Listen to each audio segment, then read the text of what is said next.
ঘরে মাত্র 3 পিস মাছ ছিল, তো তাই দিয়ে আমি আজকে মুগ ডাল বানিয়ে দেখাবো, যার জন্য শুকনো খোলায় মুগ ডালটাকে ভেজে নিয়েছি। এরপর 1 চামচ তেল দিয়ে আমি মাছগুলোকে ভালো করে ভেজে নিচ্ছি এবং ওই তেলেই আমি দিয়ে দিচ্ছি লাউ কুচি। লাউটাকে ভেজে নেওয়ার পরে আমি ওই ভাজা মুগ ডালটাকে দিয়ে সেদ্ধ হতে রাখবো। খুব বেশি সময় লাগে না, এই যে দেখো এখানে সেদ্ধ হয়ে গেছে। এইবার এইটাকে আমি ভালো করে স্ম্যাশ করে নেব। আমার রেসিপিগুলো তোমাদের কেমন লাগে অবশ্যই কমেন্ট করে জানিও, আর যদি ভালো লাগে তাহলে অবশ্যই একটা ফলো দিয়ে দিও, আর যারা ইউটিউব থেকে দেখছো চ্যানেলটিকে অবশ্যই সাবস্ক্রাইব করে দিও। এরপর দেখো কড়াইতে আমি তেল দিয়ে গরম মশলা, সাম্বার, পেঁয়াজ, রসুন আর 2টো তেজপাতা দিয়ে দিই। এইগুলো ব্রাউন হওয়া পর্যন্ত আমি অপেক্ষা করব। এখানে খুব সুন্দর একটা স্মেল পাওয়া যায়। এখানে আমি এবার একটা মশলা অ্যাড করব।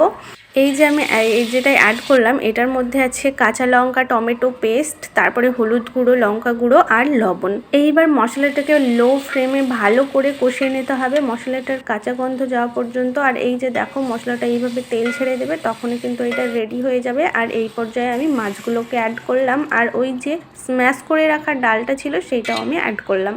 ব্যাস রেডি হয়ে গেল মাছ দিয়ে মুগ ডাল। এটা খেতে দুর্দান্ত হয়। আর আমি নামানোর আগে 1 চামচ ঘি আর 1 চামচ ভাজা জিরের গুঁড়ো দিয়েছিলাম।